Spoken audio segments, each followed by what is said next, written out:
वो कोई भी बंदा किसी का वल्दियत चेंज नहीं कर सकता। जब तक कोर्ट भी बाप नहीं कर इंटरेस्ट ना ले रहा हो, अगर बाप ना चाह रहा हो मैं कहता हूँ बाप इंटरेस्ट ले या ना ले, कोर्ट भी कोई ऑर्डर नहीं कर सकती।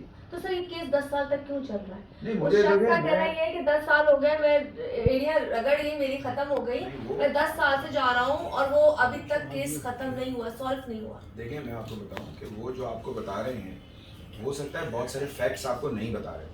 हाँ, बेसिकली उनका केस जो है गार्डियन वार्ड का चाइल्ड कस्टडी का, ठीक है, जिसमें एक एलिगेशन ये भी है कि उन्होंने बच्चे का नाम जो है ना उसकी वल्दियत किसी और की डाल दी है।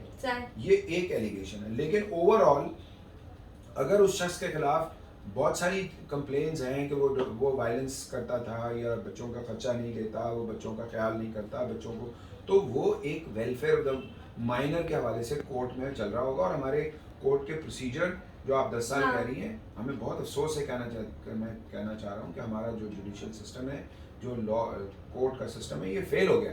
लोगों को रिस्पॉन्ड नहीं कर रहा, लोगों को इंसाफ नहीं दे रहा, लोग रुल रहे हैं, ठीक है ना। तो ये इतनी लंबी जो तारीखें पड़ती हैं और जो हालात हैं, जो हड़तालें हो रही होती हैं और चीज़ें नहीं चलती हैं, तो ये मैं तो इस पर बहुत बोलता हूँ कि हमारा जो सिस्टम है ये कोलैप्स कर गया।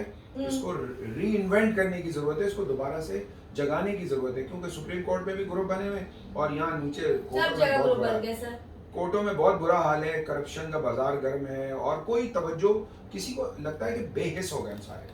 खैर चलिए जी, यहाँ पे आपको असल बात पता चल गई होगी। सर का कहना यही है कि जब अगर आपका रियल बाप जिंदा है और अगर वो नहीं भी चाहता, अक्सर ऐसा होता है वालिदैन आपस में अलग हो जाते हैं, कभी कभी बाप नहीं चाहता खर्चा देना, बाप नहीं चाहता मिलना, लेकिन फिर भी बाप का ही नाम आएगा उसके बे फॉर्म पर, उसकी तमाम डॉक्यूमेंट्स पर, हर चीज़ पर उसी का नाम आना चाहिए। अभी केस क्यों इतना लंबा हो रहा है, ये तो चीज़ें अंदर की बात सर ने बड़े मज़े से बताई है मुझे कि अंदर क्या है वो आधा सच हमें नहीं बता रहे। खैर यहाँ पे जो असल कहानी थी आप तक आ गई, तो वो लोग जिनके घर में ऐसे अल्लाह न करे वाक़यात हो चुके हैं, जिनके बच्चे उनके पास नहीं है, उनके किसी मामू के पास या खाला के पास या किसी के पास भी उन्होंने दे दिए हैं, तो लेकिन जो आपके वल्दियत है वो उसके सके बाप के नाम से जाएगी। सेकंड